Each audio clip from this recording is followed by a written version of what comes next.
Morning bulletin. ఇక వార్త వివరాలకు వెళ్తే ఏపీ సీఎం చంద్రబాబు హెలికాప్టర్లో శ్రీశైలం ప్రాజెక్టును పరిశీలించారు.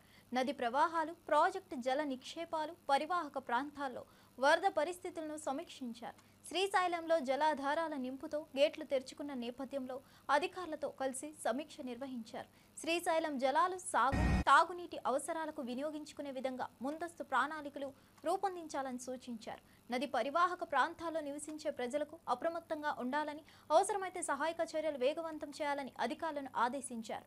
కృష్ణమ్మ జలహారతి అనంతరం ఏరియల్ సర్వే చేసిన చంద్రబాబు రాష్ట్రానికి కరువు లేని భవిష్యత్తు కోసం జల వనరుల సమర్థ వినియోగం కీలకమని తెలిపారు. ఈ సందర్భంగా అధికారులు ప్రాజెక్టు వివరాలను సీఎం దృష్టికి తీసుకెళ్లారు.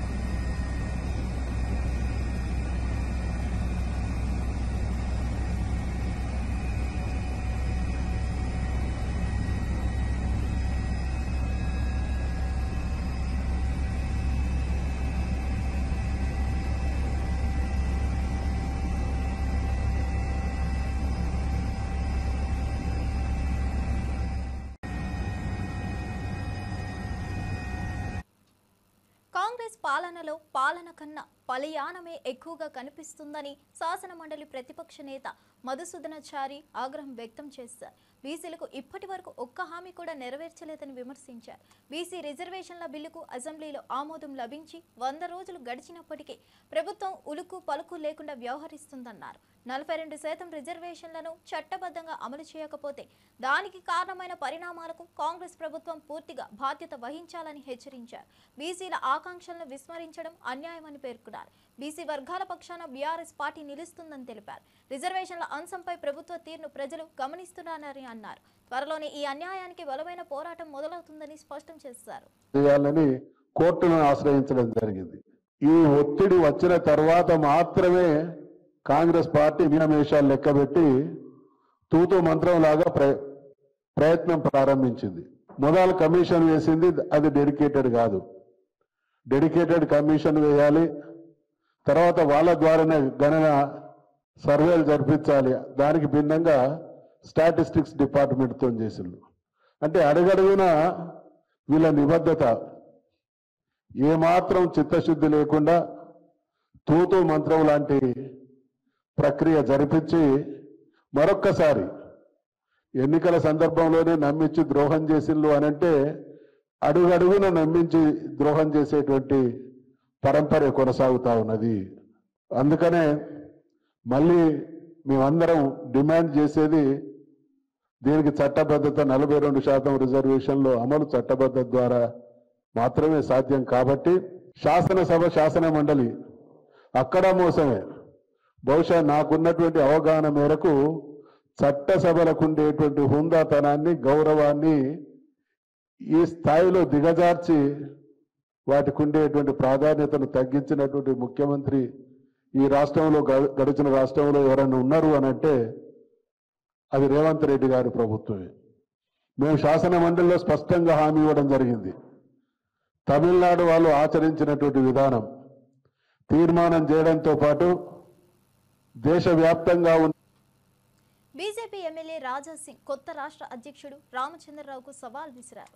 తాను డమ్మీ కాదు డాడీని అని చెప్పిన రామచంద్రరావు ఆ మాటను నిలబెట్టుకోవాలని సూచించారు. అందుకు ఫాతిమా కాలేజ్ వ్యవహారాన్ని పట్టుకొని హైకోర్టులో పిటిషన్ వేసి లీగల్ టీంను ఏర్పాటు చేసి కాలేజ్ కూల్చేందుకు ముందుండాలని కోరారు. మత వ్యతిరేకతకు కేంద్రంగా మారిన ఆ కాలేజీపై చట్టపరమైన చర్యలు తీసుకోవాలన్నది హిందుత్వ వాదుల ఆశయమని రాజా సింగ్ అన్నారు. పార్టీ అధ్యక్షుడిగా రామచంద్రరావు చేతిలో ఈ పోరాటం భద్రంగా ఉంటుందన్న నమ్మకాన్ని ప్రజల్లో కలిగించాలన్నారు. హైకోర్టులో పిటిషన్ వేయడం ద్వారా బీజేపీ తమ హిందూ అజెండాకు కట్టుబడి ఉందని నిరూపించాలన్నారు. ఈ సవాల్తో తెలంగాణ రాజకీయాల్లో కొత్త ఉత్కంఠ మొదలైంది. ఇవాళ రంగనాథ్ గారు ఏ విధంగా ఈ స్టేట్మెంట్ ఇస్తున్నారంటే, ఓవైసీ కాలేజ్లో ఎంతోమంది పేదలు చదువుకుంటారు, ఎంతోమంది పేదలు స్టూడెంట్స్కి ఉపాధి దొరుకుతుంది. అది డిమాలిష్ చేయాలా వద్దా ఆలోచన చేస్తున్నారు. రంగనాథ్ గారికి ఒక మాట అడగాలనుకుంటున్నాను. హైడ్రా వచ్చిన తర్వాత ఎన్నో పేద కుటుంబాలకి రోడ్డు పైన మీరు తీసుకొని వస్తారు. చెరువు పక్క కానీ మూసి పక్క కానీ ఎన్నో ఇల్లుల్ని మీరు పలగొట్టినారు, డిమాలిష్ చేసినారు. అప్పుడు ఎంతోమంది పేద కుటుంబం రోడ్ పాలవుతుంది, అప్పుడు మీకు బాధ కనబడలేదా? ఇవాళ కాంగ్రెస్కి ఎంఐఎంకి చాలా మంచి దోస్తానా అయింది. దాని గురించే మీరు ఆ ఫాతిమా కాలేజ్ని మీరు డిమాలిష్ చేస్తలేరు, అది మేము అనుకుంటున్నాం.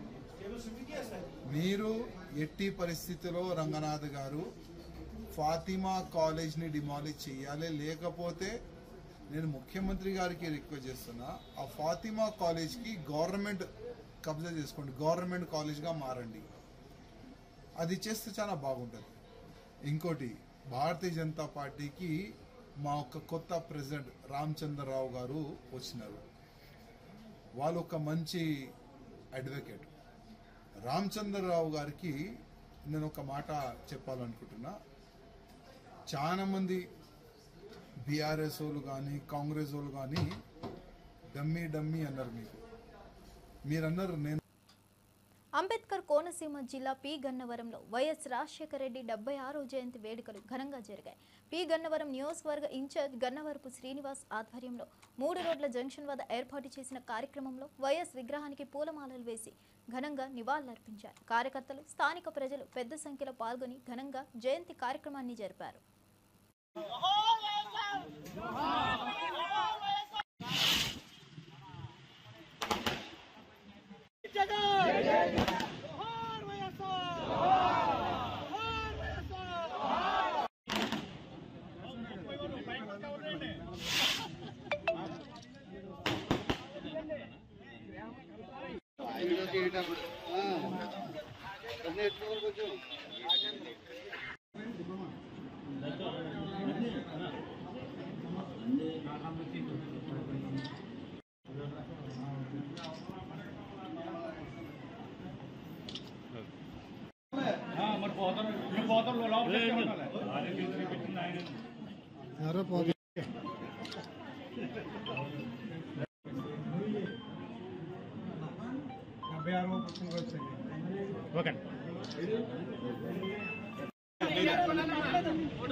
స్వర్గీయ ముఖ్యమంత్రి డాక్టర్ వైఎస్ రాజశేఖర రెడ్డి, స్వర్గీయ ముఖ్యమంత్రి డాక్టర్ వైఎస్ రాజశేఖర రెడ్డి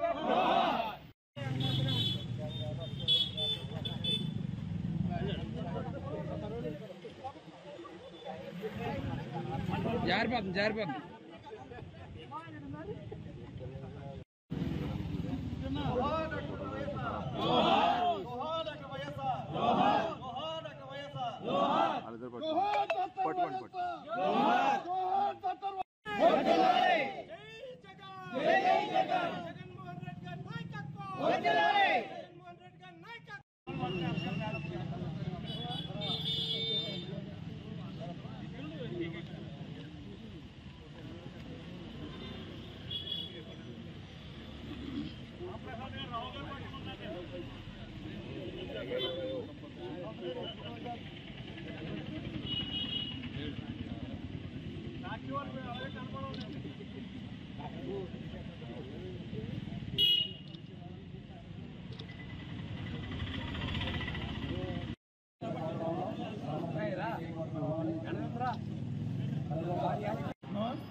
శ్రీ సత్యసాయి జిల్లా ఓబులదేవర చెరువు మండలంలోని ఆకుతోటపల్లిలో ఫుడ్ పాయిజన్ కలకలం రేపింది.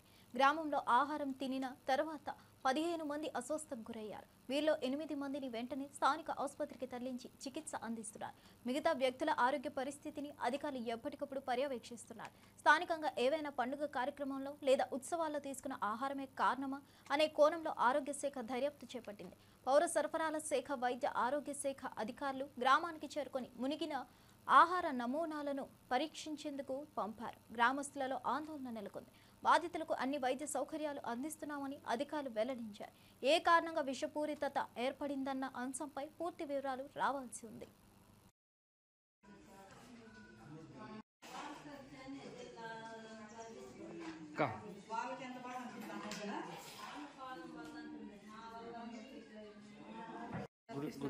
బాలకృష్ణ ఎప్పుడమ్మా అంటే ఏకాదశి అని ఏం తిన్నారు అలా? పాయసం. రాత్రి తినడు ఏం కాలే? పొద్దున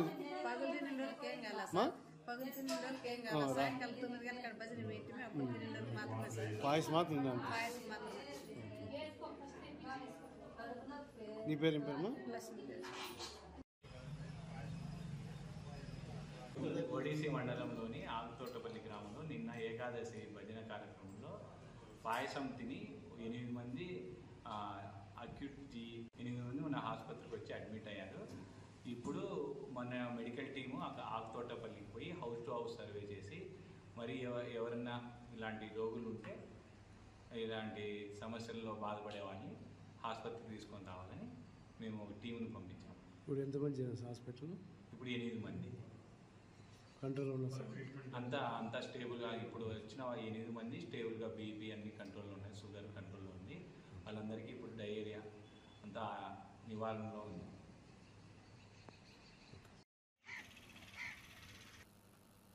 మాజీ మంత్రి అనిల్ కుమార్ యాదవ్ వైసీపీ నేత ప్రసన్న కుమార్ రెడ్డిపై జరిగిన దాడిని తీవ్రంగా ఖండించారు. రేపు ప్రసన్న కుమార్ ఏం మాట్లాడతాడో, ఆయన వెలికి తీయబోయే గుట్టు ఏమిటో అన్న భయంతోని ఈ దాడిని ప్రణాళికబద్ధంగా జరిపించారని ఆరోపించారు. జిల్లాలో కొందరు తమను కెల్లా పెద్ద డాన్ లాగా ప్రాజెక్ట్ చేసుకోవాలనుకుంటున్నారని, వారి జోలికి వస్తే చంపేస్తారనే భయాన్ని ప్రజల్లో నాటాలని చూస్తున్నారని విమర్శించారు. ఈడీ కేసులు వేసినా తాను ఏమాత్రం వెనక్కి తగ్గనని స్పష్టం చేశారు. ప్రజాస్వామ్యంలో భయపడేది లేదని, సత్యం పక్షాన నిలబడేందుకు తాను సిద్ధంగా ఉన్నానని తెలిపారు. ప్రజల నమ్మకాన్ని గెలుచుకున్న వారిని ఇలాంటివి భయపెట్టలేవన్నారు. ఇది పూర్తిగా రాజకీయ దురుద్దేశంతో జరిగిన కుట్ర అని పేర్కొన్నారు. అదుపు చేయలేకపోయాం. ఆమె కన్నా ఎక్కువ అభిమానులు చాలా మంది ఉన్నారు అందరికీ కూడా. ఆమె డబ్బులు ఇస్తే వచ్చే అభిమానులు, డబ్బులు ఇవ్వకుండా స్వచ్ఛందంగా వాళ్ళ కోసం ఏమైనా చేసేదానికి అభిమానులు చాలా మంది ఉన్నారు రాజకీయాలలో. రాజనాల సినిమాలు, రావు గోపాల్ సినిమాలు అంతా అయిపోయిన తర్వాత రావు గోపాలరావు వస్తాడన్నమాట, మేము కూడా ఖండిస్తున్నాము అని చెప్పి. నాగభూషణం కదలేడు, చెప్పొద్దని చెప్పు. పాతకాలం కొత్తగా రాజకీయాల్లోకి వచ్చేసింది కాబట్టి పొద్దున్నే లేచి నేను కూడా ఖండిస్తున్నా, ఇది కరెక్ట్ కాదు. ఇది ప్రజలకు తెలుసు, అందరికీ తెలుసు ఎవరు దీని వెనకాల ప్రోద్బలం ఉందో, ఎవరు నడిపించారో, ఎవరిని పంపించారన్న సంగతి అందరికీ తెలుసు. ఆ వీడియో చూసిన తర్వాత ఎవరంత అభిమానులో, ఎవరి మీద ఎవరికి ఎంత ప్రేమ ఉందో ఆ జనాలను తెలిసిపోతుంది. ఇవన్నీ ఎందుకు? ఖచ్చితంగా నువ్వు ప్రసన్న కుమార్ రెడ్డిని మర్డర్ చేయాలని చెప్పి ఒక ఆలోచనతో పంపించావు. ప్రసన్న కుమార్ రెడ్డి గారిని హతమంది చేయాలని చెప్పి ఇంకా ఏమేమి బయటకు వస్తాయో భయంతో ఏమన్నా చేసిందో మాకు తెలియదు. ప్రసన్న కుమార్ రెడ్డి గారు రేపు ఇంకేం మాట్లాడతారేమో, మా గుట్టి ఇంకేం బయటకు వస్తుంది ఏమన్నా భయం చేతో చేశారా, లేకపోతే ఇంకో ఏం కారణాలు చేశారో మాకైతే తెలియదు. ఎందుకంటే మేము అనకూడదు కాబట్టి ఏమన్నా ప్రసన్న కుమార్ రెడ్డిని హతమార్చాలా, ఒక భయాన్ని తీసుకురావాలి ఈ జిల్లాలో. ఇప్పటికే ఈ జిల్లాలో మేమే డబ్బున్న వాళ్ళు అని ఒక ఫీలింగ్ ఉంది. అలాగే డాన్లు కూడా మేమే, మా జోలికి వస్తే మేము చంపుతాం అని ఏమన్నా ఫీలింగ్ క్రియేట్ చేయాలని ఏమన్నా కోరిక ఉందో మాకైతే తెలియదు. ఏమన్నా అంటే అనిల్ గడిని జైలుకి వెళ్తున్నారు, రైట్. నన్ను నిజంగానే ఈ రోజు దాకా క్వార్టర్స్ ఎంక్వైరీ చేయమనండి, బంగారంగా నేను ఒప్పుకుంటాను. నాతో పాటు నాకన్నా ముందు ఆయన మొగుడు పోతాడు జైలుకి, మొగుడు పోతాడు. కామారెడ్డి డిక్లరేషన్ పేరిట మాయ మాటలు చెప్పి అధికారంలోకి వచ్చిన కాంగ్రెస్ ప్రభుత్వం ఇప్పుడు మరోసారి బీసీలకు మోసం చేసేందుకు సిద్ధమవుతున్నట్లు ఎంపీ వద్దిరాజు రవిచంద్ర ఆరోపించారు. జీవోలు జారీ చేసి కాలయాపన చేయడం కాదు, బీసీలకు న్యాయం చేయాలంటే పార్లమెంట్లో బిల్లు పెట్టాల్సిందేనని స్పష్టం చేశారు. బీసీలకు రాజకీయ ప్రాతినిధ్యం పెంచాలని చెప్పిన కాంగ్రెస్ పార్టీ ఆ దిశగా ఏ చర్యలు తీసుకోలేదని విమర్శించారు. కేవలం హామీలతో కాదు, కార్యాచరణతో నమ్మకం పెంచాలని డిమాండ్ చేశారు. బీసీ సమాజం మళ్లీ మోసపోవద్దని, పోరాటానికి సిద్ధం కావాలని పిలుపునిచ్చారు. కాంగ్రెస్ మేనిఫెస్టోలో ఇచ్చిన హామీలను తక్షణమే అమలు చేయాలని డిమాండ్ చేశారు. బిల్లు వచ్చే వరకు బీసీల కోసం సాగే ఉద్యమాన్ని కొనసాగిస్తామన్నారు. మీరిచ్చిన కులగణనే, మీరు చెప్పిన కులగణనే 46% ప్లస్ 10% ముస్లిం సోదరులతో కలిపి 56% మీరు చెప్పిన సర్వేనే ఇంకా 22 లక్షల మంది బీసీలను తప్పుగా చూపించినప్పటికీ 56% అంటే 18లో ఖచ్చితంగా కూడా ఇప్పుడున్న దాంట్లో ఎంత రావాలి? 18లో అయితే దాదాపు 11 మంది మంత్రులు ఉండాలి, 11 మంది మంత్రులు ఉండాలి. ఇప్పుడున్న దాంట్లో మీ లెక్క ప్రకారం చూస్తే కూడా 7 దాటాలి. మంత్రి పదవులు, మీ చేతులున్న మంత్రి పదవులు ఇవ్వడం చేత కాదు. కార్పొరేషన్లు కూడా 36 నుంచి 40 దాకా ఇచ్చారు. దాంట్లో ఎంతమందికి ఇచ్చారు బీసీ సోదరులకు? అది చేత కాదు.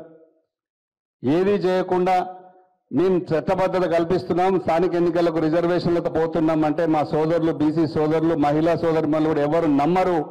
మాకు కేసీఆర్ గారు చెప్పారు 42% రిజర్వేషన్ బిల్లు పట్టుకొని వస్తే పార్లమెంట్లో మనకున్న రాజ్యసభలో అందరం కూడా సపోర్ట్ చేద్దాం, అఖిలపక్షాన్ని కూడా చేయండి అని మాకు ఆదేశం ఇచ్చారు కేసీఆర్ గారు. ఖచ్చితంగా కూడా మేము ఈయన ఎప్పుడు తెస్తాడా అనేది చూస్తే ఇక్కడి నుంచి తెచ్చేది లేదు, వచ్చేది లేదు, డైవర్షన్ పాలిటిక్స్ తప్ప. పోయిన గత బడ్జెట్లోనేమో 18 దాకా కార్పొరేషన్లు ప్రకటించారు. ఒక్కొక్క కార్పొరేషన్ బీసీ కులాలకు 50 కోట్ల చొప్పున ప్రకటించారు. కానీ ఒక్క రూపాయి కూడా బడ్జెట్లో పెట్టారు తప్ప ఒక్క రూపాయి రిలీజ్ చేయలేదు, ఒక కార్పొరేషన్ వేయలేదు, చెప్పలేదు. ఏమైనా పేరుకు మాత్రమే ప్రకటించుకుంటూ పోవడం తప్ప చేసేదైతే ఇప్పటివరకు ఒక్కటి కూడా ఏమి కనపడలేదు. మీరు మా అన్న చెప్పినట్టుగా తమిళనాడులో 69% చేస్తున్నారు బీసీలకు, ఇక్కడ చేయడానికి తప్పేముంది? దాదాపు 90% మంది ఉన్నట్టు శ్రీనివాస్ యాదవ్ గారు చెప్పారు. రియల్లీ అది ఎస్సీ, ఎస్టీ, ముస్లిం, మైనార్టీ అందరు సోదరులం అంతా కలిస్తే 90% ఉంటే, ఓసీలు 10% ఉంటే, మా ఓట్లన్నీ తీసుకొని మీరు అధికారంలో కూర్చున్నారు. కానీ బీసీల గురించి ఎందుకు మాట్లాడట్లేదు? వాళ్ళకు న్యాయం చేయడం మేమెంతో, మాకంతా న్యాయం చేయడానికి మీకేమి ఇబ్బంది వస్తుంది? ఒక మిత్రుల్ని అడిగితే బీసీలు మంత్రులు తక్కువగా ఉన్నారు, మీరు ఇవ్వండి అని అడిగితే ప్రజలకు ఇచ్చిన హామీలన్నీ అమలు చేస్తూ ఉన్నామని, ఇదే ప్రజా పాలనకు నిదర్శనమని మహబూబాబాద్ ఎంపీ పోరిక బలరాం నాయక్ అన్నారు. కాంగ్రెస్ ప్రభుత్వం అధికారంలోకి వచ్చిన వెంటనే రైతులకు రుణమాఫీ, గ్యాస్ సిలిండర్ ధర తగ్గింపు, మృతికా బిల్లులు రద్దు, గృహ నిర్మాణాలకు ఆమోదం వంటి హామీలను అమలు చేయడం జరుగుతుందన్నారు. ఇది మాట తప్పని పాలనకు ప్రతిబింబమన్నారు. బీసీలకు న్యాయం చేయడంలో ప్రభుత్వం గట్టి నిబద్ధతతో ఉందని స్పష్టం చేశారు. పునాది లేని విమర్శలు చేయడం కాకుండా ప్రజలకు చేసిన సేవల్ని గుర్తించి సహకరించాలని కోరారు. సమాజంలోని అన్ని వర్గాల అభివృద్ధి లక్ష్యంగా ప్రభుత్వం కృషి చేస్తుందని తెలిపారు. ప్రజలు ఇచ్చిన మద్దతును ప్రభుత్వం న్యాయంగా వినియోగిస్తుందన్నారు. ఇది ప్రజలకు పాలన అందిస్తున్న ప్రభుత్వ లక్ష్యమని అన్నారు. అన్ని బస్సులు ఫ్రీయా, బియ్యం ఫ్రీయా, రైతు బంధు ఫ్రీయా, రైతు రుణమాఫీ ఫ్రీయా, డాక్రా గ్రూపులకు వడ్డీ లేని రుణం ఫ్రీయా, మన ఇవన్నీ కూడా ఇస్తుంటే కూడా ఇంకా ఇస్తూనే పోతూనే ఉన్నాం. కాబట్టి గౌరవనీయ ముఖ్యమంత్రి గారికి, అదేవిధంగా ఇంద్రమ్మ ఇళ్ళు, ఇవన్నీ కూడా పెన్షన్ అన్ని కూడా గౌరవనీయ ముఖ్యమంత్రి గారు, అదేవిధంగా కేబినెట్ లో ఉన్న మంత్రులు, డిప్యూటీ సీఎం గారు, మా అన్న భట్టి విక్రమార్క గారు అందరూ కూడా ప్రజల గురించి కృషి చేస్తున్నారు. తప్పకుండా ప్రజల వైపు కృషి చేస్తూ మనం రాబోయే కాలంలో తప్పకుండా లోకల్ బాడీ మెజార్టీ, మన అధిక మెజార్టీతో ఇక్కడ అన్ని కూడా లోకల్లో గెలవవలసిన అవసరం ఉంది. సర్పంచులు, జడ్పీటీసీలు, ఎంపీటీసీలు ఇవన్నీ కూడా ఇంతకుముందు ఎస్ఆర్ఎస్పీ గురించి చెప్పారు. పూసపల్లి చెరువులో అప్పుడే నీళ్లు తీసుకొచ్చాం, దానికి పూర్తిగా ఎస్ఆర్ఎస్పీ కూడా తీసుకురావాలి. అదేవిధంగా మన ఇక్కడ కూడా ఇక్కడ బయారం చెరువు కూడా మనం కరకట్ట బయారం చెరువును కూడా నీళ్లు తీసుకోవాల్సిన అవసరం ఉంది. పాకాల నుంచి బయారం చెరువు కూడా ఇంపార్టెంట్ సార్. ఆ నీళ్లు వస్తున్నాయి కాబట్టి దాన్ని కూడా చేయించవలసిన అవసరం మా ఎం నరేంద్ర రెడ్డి గారి మీద, అదే డిప్యూటీ సీఎం గారి మీద బాధ్యత ఉండి, ఎమ్మెల్యే గారి మీద కూడా బాధ్యత ఉండి, కనకన్న గారికి కూడా మన బాధ్యత ఉండి తీసుకురావాల్సిన అవసరం కూడా ఉంది. కాబట్టి ఇరిగేషన్ ముందు చూస్తూ పిల్లల ఎడ్యుకేషన్ ఇవన్నీ కూడా హాస్పిటల్స్ కూడా మెడికల్ కాలేజ్ ఇచ్చారు. వైఎస్ఆర్ జయంతి సందర్భంగా అమలాపురం వైఎస్ఆర్సీపీ ఇన్ఛార్జ్ డాక్టర్ పినిపి శ్రీకాంత్ ఘనంగా నివాళులర్పించారు. వైఎస్ఆర్ అంటే రాజకీయాల్లో ఒక సంచలనమని పేర్కొన్నారు.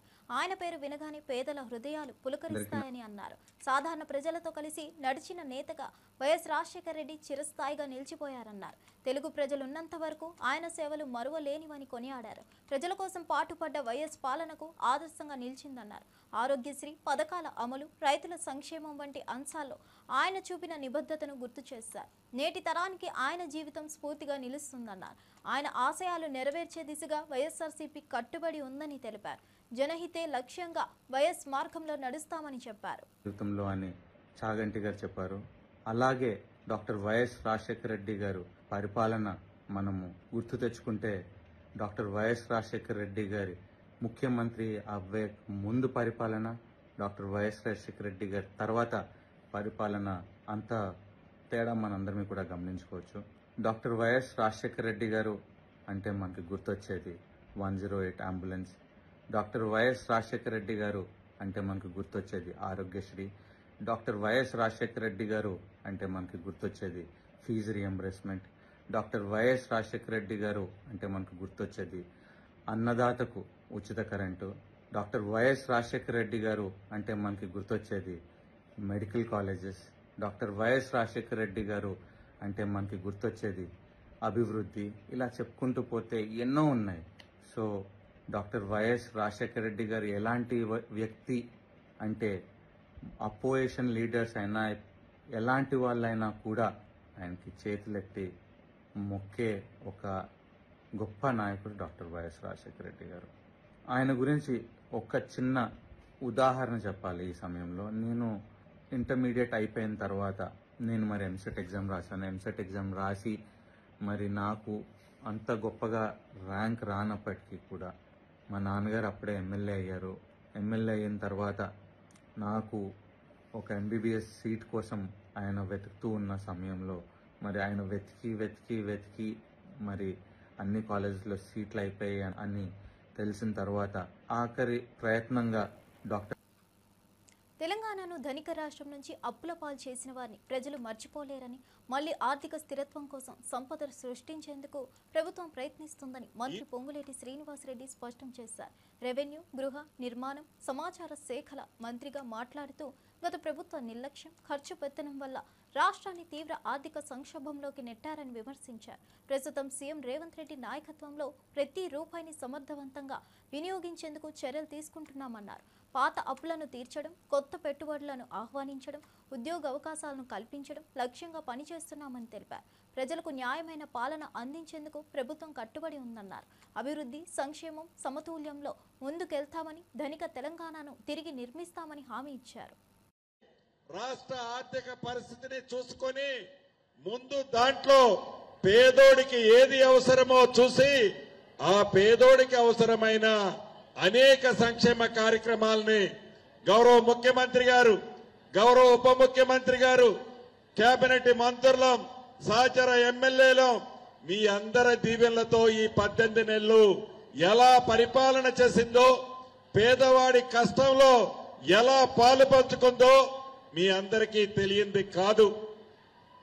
ఇచ్చిన మాటల్లో భాగంగా ఆడబిడ్డలకి 200 ఉచిత విద్యుత్ యూనిట్లు ఇచ్చిన ప్రభుత్వం మన ప్రభుత్వం. 500 రూపాయలకే గ్యాస్ మద్దతు ఇచ్చిన ప్రభుత్వం మన ప్రభుత్వం. ఆడబిడ్డలు ఆర్టీసీ బస్సులో ఎంత దూరము ప్రయాణం చేసినా ₹1 ఛార్జీ లేకుండా వసతి కల్పించిన ప్రభుత్వం మన ప్రభుత్వం. రైతన్నని రాజును చేస్తానని అన్న మాట ప్రకారం 10 సంవత్సరాలలో ఆ ప్రభుత్వం రైతు రుణమాఫీ 17,000 కోట్లు చేస్తే మన ఇందిరమ్మ ప్రభుత్వంలో 10 నెలల్లో 21,000 కోట్ల రుణమాఫీ చేసిన ప్రభుత్వం మన ప్రభుత్వం. వరేస్తే ఉరే అని చెప్పిన ఆ పెద్ద మనిషి మాటలకి భిన్నంగా రైతును రాజు చేసే దాంట్లో భాగంగా వరికి మద్దతు ధరతో పాటు సన్నొడ్లకి క్వింటాలకి 500 రూపాయలు బోనస్ ఇచ్చిన ప్రభుత్వం మన ప్రభుత్వం. అంతేకాదు 10 సంవత్సరాలలో పేదోడి చిరకాల కోరిక ఒక చిన్న ఇల్లు కట్టుకోవాలని, ఆ చిన్న ఇల్లు మాయమాటలు చెప్పాడే తప్ప. వీఆర్ఎస్ నేత కేటీఆర్ కు కాంగ్రెస్ ఎమ్మెల్యే జగ్గారెడ్డి గట్టిగానే వార్నింగ్ ఇచ్చారు. లాస్ట్ అండ్ ఫైనల్గా చెప్తున్నా కంట్రోల్ తప్పొద్దంటూ హెచ్చరించారు. నువ్వు కంట్రోల్ తప్పితే నేను తప్పాల్సి వస్తుందని తేల్చి చెప్పారు. రాజకీయ విమర్శలకు హద్దులు ఉండాలన్నారు. వ్యక్తిగత స్థాయికి దిగజారే విధంగా మాట్లాడితే తాను కూడా అదే స్థాయిలో సమాధానం ఇవ్వాల్సి వస్తుందని చెప్పారు. ప్రజాస్వామ్యంలో చర్చలు, విమర్శలు అనివార్యమే, కానీ వాటికి అరిష్ట వాక్యాల పరిమితి ఉండాలన్నారు. అసెంబ్లీ పట్ల గౌరవం, ఒకరిపై మరొకరు చేసే వ్యాఖ్యల పరిమితి గుర్తించుకోవాలన్నారు. బూతులతోటే తిట్టాలి. మరి నువ్వు రండి అంటే మేము కూడా రారండి అంటాము. నువ్వు రండి లేదు పిండిలే మేము నువ్వు అంటాము అంటాము.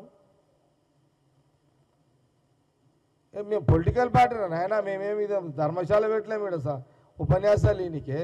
మాది ఒక పొలిటికల్ పార్టీ. బాగున్నారా అని అంటే మేము కూడా బాగున్నామండి, మీరు కూడా బాగున్నారని అడుగుతాము. నువ్వు ఏం రా అంటే ఏం బే అంటాం మేము. తప్పదుగా సీఎం రేవంత్ రెడ్డికైనా, నాకైనా, మా మంత్రులకైనా, మా లీడర్లకు కాంగ్రెస్ తప్పదు.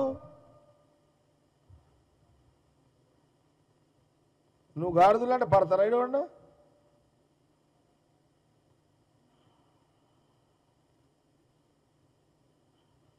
అందుకే ముఖ్యమంత్రి రేవంత్ రెడ్డి గారిని నేను చాలాసార్లు అన్నా, ఆయన గీకుడు ఎందుకు, తనిపించుకుడు ఎందుకు అన్న. నేను గోకుడు ఎందుకు, తనిపించుకున్నాడు ఎందుకు. మీరు కూడా అండి అని పిలువండి. సీఎం రేవంత్ రెడ్డి ఏమండి ఎట్లున్నారండి అని మాట్లాడు, ఆయన కూడా బాగుండండి అంటాడు. ఆయన మీరు కూడా బాగున్నారండి అంటాడు సీఎం రేవంత్ రెడ్డి గారు కూడా. తిట్ల పురాణం ఖాందాన్ మీది. దానికి విరుగుడు తిట్లే. ఇక మీరు ఒకటి తిడితే, కాకపోతే మీరు ఒకటి తిడుతున్నారు, మేము 10 తిడుతున్నాం. తప్పదు. మళ్ళా నువ్వు కంట్రోల్ కావాలంటే మేము 10 తిట్టాల్సిందే. నిన్ను ఇక తెలంగాణ ప్రజలు కూడా గమనించుండేది. కొంత అవసరం అది. ఇక మీరు కంట్రోల్ కావాలంటే బూతులకు వజ్రంతో కొయ్యాలి. తెలంగాణ కాంగ్రెస్ నేత పరిగి ఎమ్మెల్యే రామ్మోహన్ రెడ్డి బీఆర్ఎస్ నాయకులపై తీవ్ర స్థాయిలో విరుచుకుపడ్డారు.